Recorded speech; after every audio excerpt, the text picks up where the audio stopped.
ili kanisa liweze kuipindua mitaa yetu, linapaswa liwe na nguvu ya uchumi. Mtu mmoja na aseme, ili kanisa liweze kuupindua ulimwengu, linapaswa liwe na nguvu ya uchumi. Ili tuweze kuupindua ulimwengu kama kanisa, ili wewe na huyo jirani yako tuweze kuupindua ulimwengu, lazima tuwe na nguvu ya uchumi.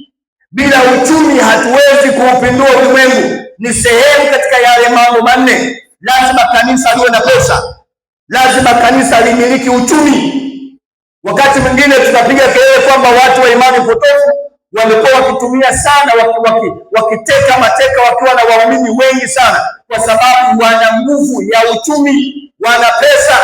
Kwamba tumsimu Mungu alipe kanisa uchumi, wababa wawe na pesa, wazee wa kanisa muwe na pesa, mashemasi muwe na pesa, wapiga debe muwe na pesa, kila mtu mwanaume kwa mwanamke tuwe na pesa, vijana wawe na pesa, ili katika hizo tuzitumie kuipeleka Injili, ambayo kupitia hiyo tuwe na uwezo wa kuupindua ulimwengu. Ana akimweleza Gayo aliyekuwa ni kama mzee wa kanisa, lakini alikuwa ni mchungaji wa makanisa ya nyumbani, zoonosis. Wakati Yohana amefika pale kwa mzee Gayo, akamkuta Gayo yuko mahali pale, kiroho alikuwa ni kama amefanikiwa. Na hii ndio sura ya watu wengi sana. Ukimtazama mtu hivi kiroho ni kama amefanikiwa, lakini ukimtembelea nyumbani kwake na ukaangalia uhalisia wa maisha yake, anatia huruma. Kwa hiyo Yohana akaandika waraka, ikiwa ni waraka wake watatu, ukafika kanisa la nyumbani, Gayo akiwa kiongozi, akiwa mchungaji ama mzee, anamwambia Gayo, mpenzi, maombi yangu ni haya, nimeiona roho yako ni kama umefanikiwa. Tukianza maombi kunena kwa lugha kwako sio shida, lakini shida ni moja tu, shida huna uchumi. Nataka ufanikiwe, maombi yangu ufanikiwe kama roho yako ilivyofanikiwa, na vivyo hivyo mambo ya mwilini ufanikiwe. Maana Gayo ilionekana anatembea hata suruali na viraka vinaulizana. Ni picha ya kanisa la leo kwa namna moja ama nyingine.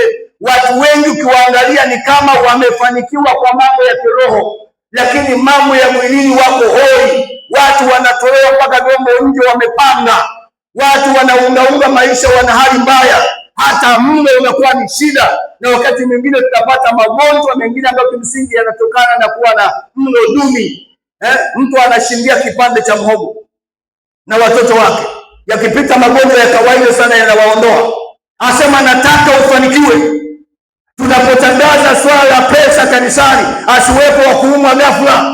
Tunapotangaza swala la pesa kanisani kwa ajili ya ujenzi wa kanisa, asiwepo wa kutoa udhuru. Tunapotangaza masuala ya maendeleo ya kanisa ama ya jimbo, asiwepo wa kuhama kanisa. Maanake kama unakuja mahali hapo umejaa roho ya uzima, basi tuhakikishe kwamba huyu roho baada kufanikisha masuala ya kiroho, basi na swala la uchumi vivyo hivyo, ufanikiwe kwenye uchumi. Ni maombi yetu kanisa limiliki uchumi, watu wawe na pesa, lakini kuna kanuni.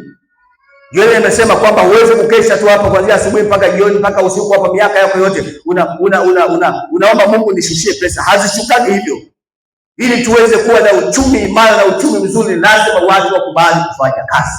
Tunasema Mungu wa Ibrahimu, Mungu wa Isaka, Mungu wa Yakobo. Hawa watu hawakuishia tu kwa maana ya kumjua Mungu, hawakuishia tu kunena kwa lugha. Hawa watu walikuwa wanajibidiisha katika kufanya kazi, na wote wakawa na uchumi imara. Kila mtu lazima ajibidishe katika kufanya kazi.